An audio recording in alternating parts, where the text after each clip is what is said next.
कुछ घरों का किराया पैसे से नहीं चुकाया जाता, वो उम्र भर अपनी यादों से चुकाना पड़ता है।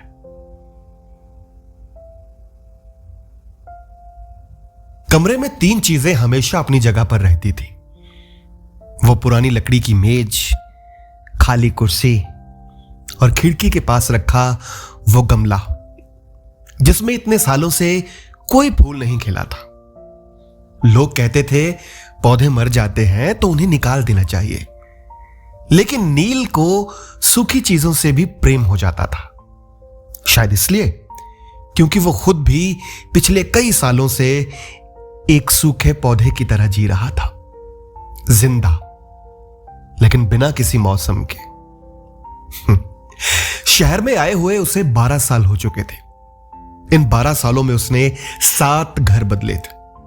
हर बार जब वो सामान बांधता तो चीजें कम हो जाती। पहले घर में किताबें थी, दूसरे घर से कुछ पुराने खत चले गए, तीसरे घर से तस्वीरें, और अब उसके पास बस एक खाली कुर्सी बची थी।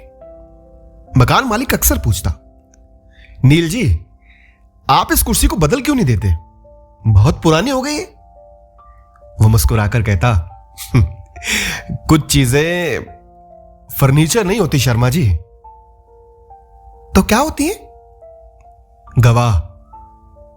किस बात की? नील खिड़की से बाहर देखते हुए कहता है, इस बात की कि यहां कभी कोई बैठा था। शर्मा जी हंसते थे।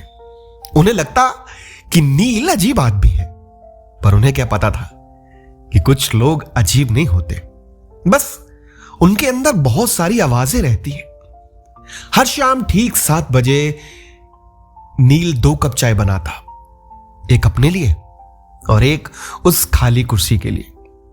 शुरुआत में से खुद भी ये अजीब आदत लगती थी, लेकिन फिर उसने समझ लिया कि कुछ आदतें हमें छोड़ नहीं पाती, या यूं कह लो कि हम उन आदतों को छोड़ नहीं पाते, क्योंकि वो सिर्फ आदतें नहीं होती, वो किसी इंसान की आखिरी निशानी होती है। इरा 6 साल पहले तक वो इसी कमरे में रहती थी। नहीं, अब सही कहा जाए तो वो इस कमरे में नहीं रहती थी, वो इस कमरे को घर बना देती थी। कमरे की सफेद दीवारों पर उसने छोटे छोटे रंगीन कागज चिपका रखे थे। वो कहती थी, दीवारें भी अकेली हो जाती है नील, इन्हें भी कभी कभी रंग चाहिए होता है। वो हंसकर पूछता, और इंसानों को? इरा जवाब देती, इंसानों को ऐसा चाहिए होता है जो उनके रंग उतरने के बाद भी उन्हें पहचान सके। इरा बहुत अजीब लड़की थी। वो चीजों को वैसे नहीं देखती थी जैसे बाकी लोग देखते हैं। एक बार नील ने पूछा, तुम इतनी छोटी छोटी चीजों में खुशी कैसे और क्यों ढूंढती हो? इरा ने सड़क किनारे पड़े हुए टूटे कप को उठाकर कहा, क्योंकि बड़ी चीजें अक्सर अमीर लोगों के पास होती हैं नील। गरीब लोग तो छोटी चीजों में ही अपनापन, अपना आसमान ढूंढते हैं। तुम मुझे गरीब समझते हो? नहीं। फिर तुम बस ऐसे इंसान हो जिसके पास बहुत कुछ महसूस करने की दौलत है। दोनों खामोश हो गए। शायद यही वजह थी कि नील उससे प्यार करने लगा था। इरा उसके खाली कमरे में रहने नहीं आई थी, दरअसल वो उसके खालीपन में रहने लगी थी। लेकिन हर कहानी में एक ऐसा मोड़ आता है जहां प्यार को खुद से बड़ा सवाल मिल जाता है। उनकी जिंदगी में वो सवाल था कि क्या सिर्फ प्यार काफी होता है? इरा के पिता ने एक दिन साफ कह दिया, देखो नील अच्छा लड़का है, इसमें कोई शक नहीं है, लेकिन जिंदगी है ना, सिर्फ अच्छे होने से नहीं चलती। इरा चुप रही। उसके पास क्या है? इरा ने धीरे से कहा, वो है ना। उसका बाप हंस पड़ा। बेटी, इंसान से घर नहीं चलता। इरा ने पहली बार पलटकर पूछा, तो फिर घर किससे चलता है पापा? पैसों से। और अगर पैसे हों लेकिन घर में कोई अपना ना हो? उसके पिता चुप हो गए। उस रात इरा नील के कमरे में आई। बहुत देर तक दोनों चुप बैठे रहे। बाहर बारिश हो रही थी, वही बारिश जिसमें कभी उनका प्यार शुरू हुआ था। नील ने पूछा, तुम डर गई हो? इरा ने खिड़की से बाहर देखते हुए कहा, हां। मुझसे? नहीं। तो फिर? इसी बात से कि कहीं मैं तुम्हारे साथ रहकर तुम्हारी जिंदगी की सबसे बड़ी गलती ना बन जाऊं। नील ने उसका हाथ पकड़ लिया। इरा,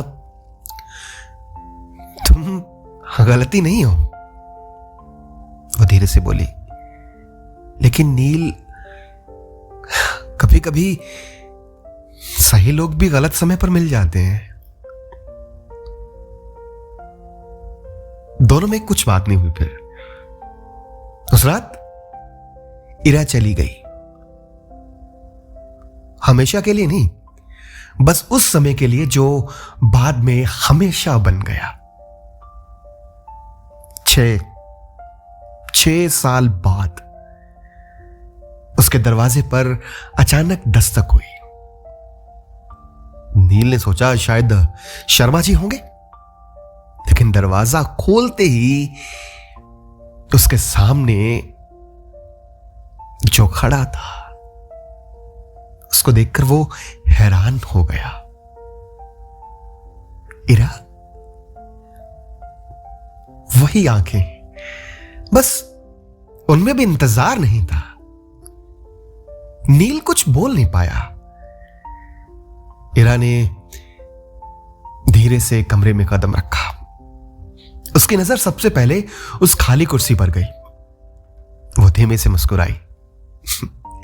तुमने इसे अभी तक रखा है? हां। पर क्यों? नील ने कुछ पल सोचा, फिर बोला, क्योंकि कुछ लोगों को जिंदगी से निकाल देना आसान होता है, लेकिन उनकी जगह को खाली करना बहुत मुश्किल। इरा कमरे के बीचों बीच खड़ी थी। वही कमरा, लेकिन अब उसमें वो बात नहीं थी जो 6 साल पहले हुआ करती थी। पहले इस कमरे में 2 आवाजें थी, एक नील की और दूसरी इरा की। अब सिर्फ घड़ी की टिक टिक थी, जो हर सेकंड ये याद दिला रही थी कि समय किसी के लिए नहीं रुकता। इरा ने कमरे में चारों तरफ देखा। पहले इस कमरे में रंग हुआ करते थे, हंसी थी, छोटी छोटी बातों पर होने वाली बहसें थी। अब बस खामोशी थी, जो हर चीज पर धीरे धीरे जम गई थी। उसकी नजर दीवार पर गई। जहां कभी उसने छोटे छोटे कागज चिपकाए थे, वहां अब सिर्फ हल्के निशान बचे थे। उसने उंगलियों से दीवार को छुआ। अजीब है, नील ने पूछा। क्या? मैंने सोचा था 6 साल बाद यहां आऊंगी तो सब कुछ बदल चुका होगा। नील हल्का सा मुस्कुराया। बदला तो है। इरा ने उसकी तरफ देखा। क्या? नील ने कमरे को देखते हुए कहा, पहले इस कमरे में तुम्हारी आवाज गूंजती थी, अब तुम्हारी खामोशी। इरा की आंखें झुक गई। कुछ देर दोनों चुप रहे। कभी कभी दो लोगों के बीच इतनी बातें जमा हो जाती हैं कि बोलने के लिए शब्द कम पड़ जाते हैं। नील ने चाय का कप उसकी तरफ बढ़ाया। इरा ने कप पकड़ लिया, एक घूंट पिया, फिर अचानक बोली, तुमने मुझसे शादी क्यों नहीं की? नील ने उसकी तरफ देखा। सवाल सीधा था, लेकिन जवाब में 6 साल की लंबी रातें थी।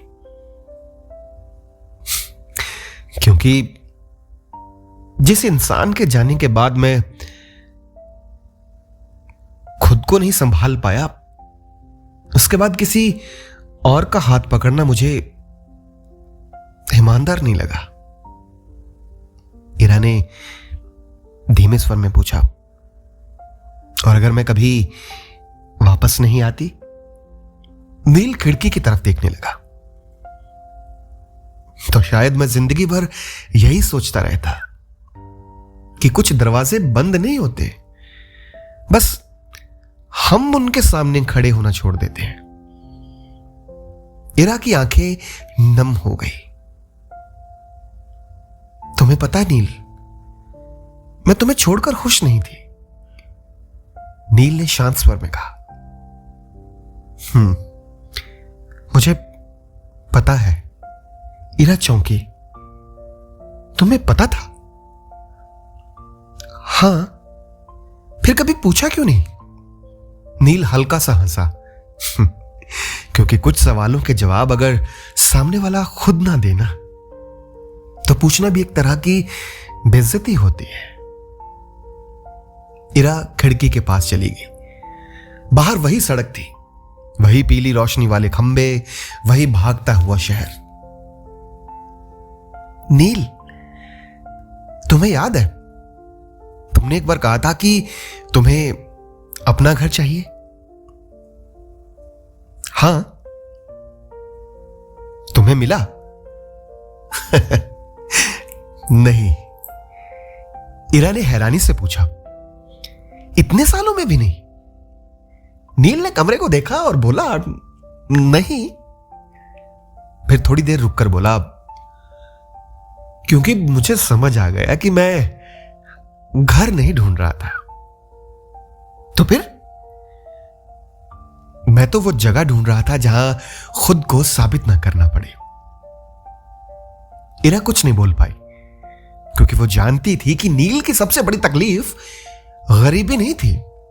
उसकी सबसे बड़ी तकलीफ यह थी कि उसने हमेशा महसूस किया कि उसे किसी के लायक बनने के लिए कुछ और बनना पड़ेगा।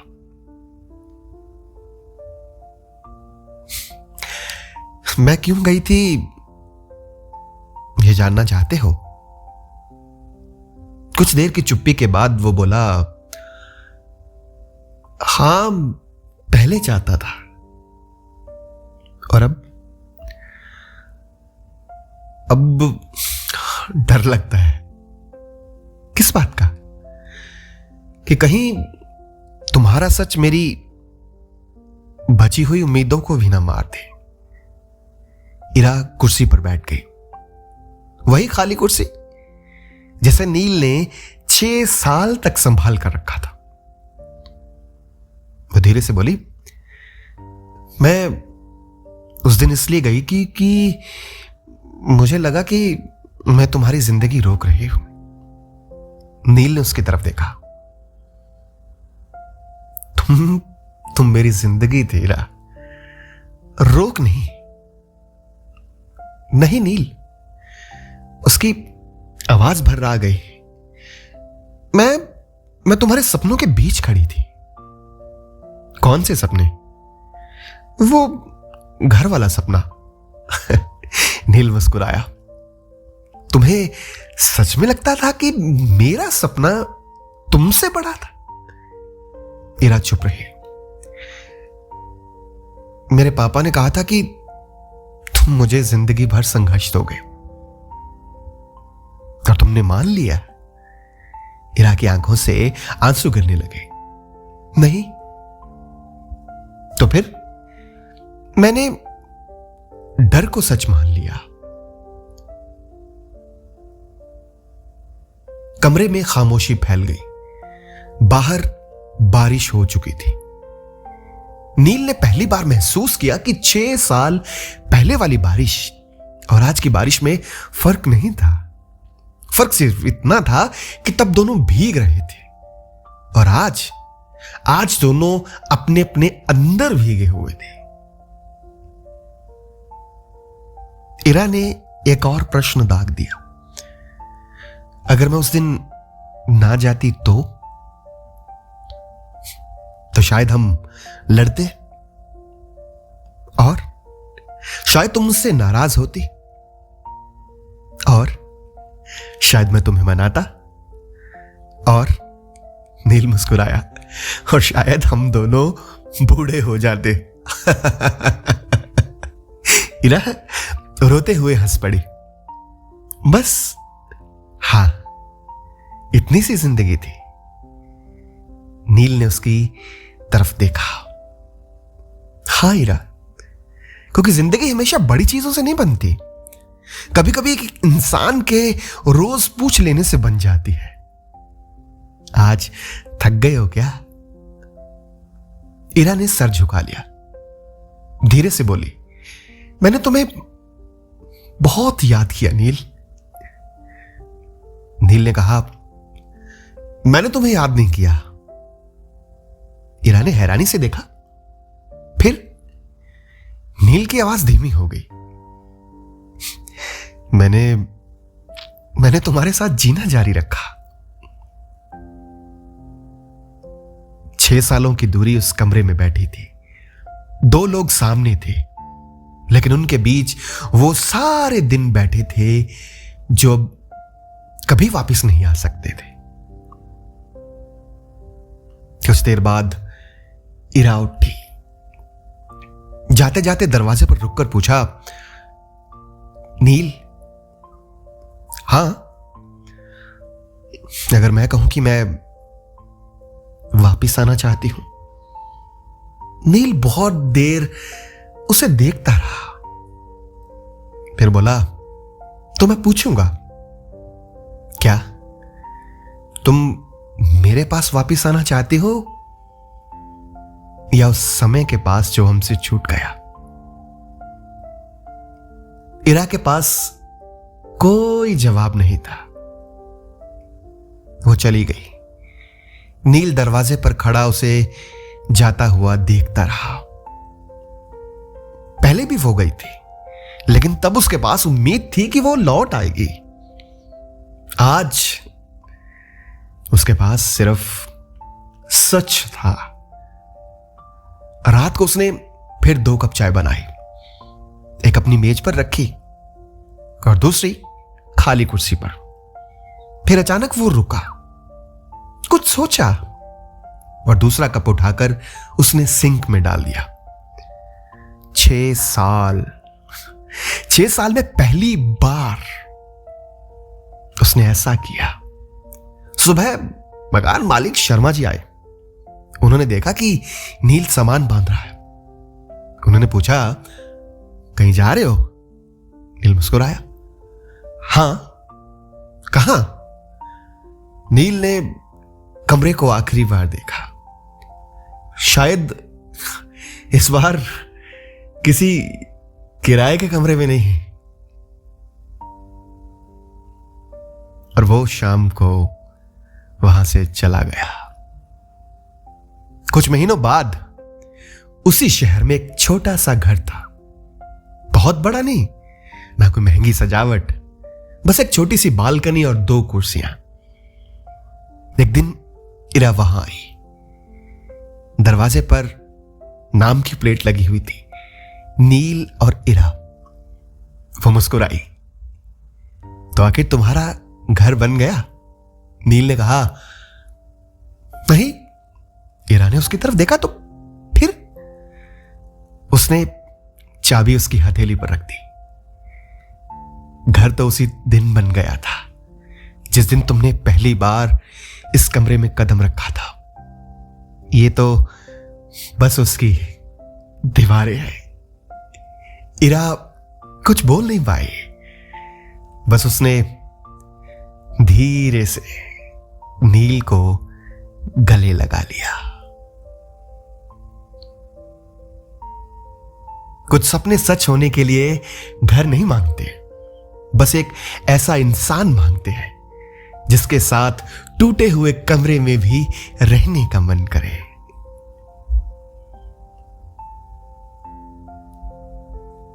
अगर आपको भी ऐसी कहानियां पसंद है जिसमें प्यार नहीं बल्कि रिश्तों की खामोशी और अधूरे एहसासों की आवाज सुनाई देती है, तो इस चैनल को सब्सक्राइब कर ले। अगर आप पहली बार आए हैं तो इस चैनल को सब्सक्राइब करना मत भूलिएगा, और हां, साथ ही साथ बेल नोटिफिकेशन आइकन ऑन कर लीजिएगा, और कमेंट सेक्शन में एक प्यारा सा कमेंट जरूर छोड़ दीजिएगा। इस कहानी को अपने हर दिल अजीजों के साथ शेयर करना मत भूलिएगा, क्योंकि यहां हम सिर्फ कहानियां नहीं सुनाते, हम उन एहसासों को आवाज देते हैं जिन्हें इंसान अक्सर अपनी जिंदगी में कह नहीं पाता। और याद रखिए, कुछ रिश्ते खत्म नहीं होते, वो बस किराए के कमरों से निकलकर यादों के घर में रहने लगते हैं।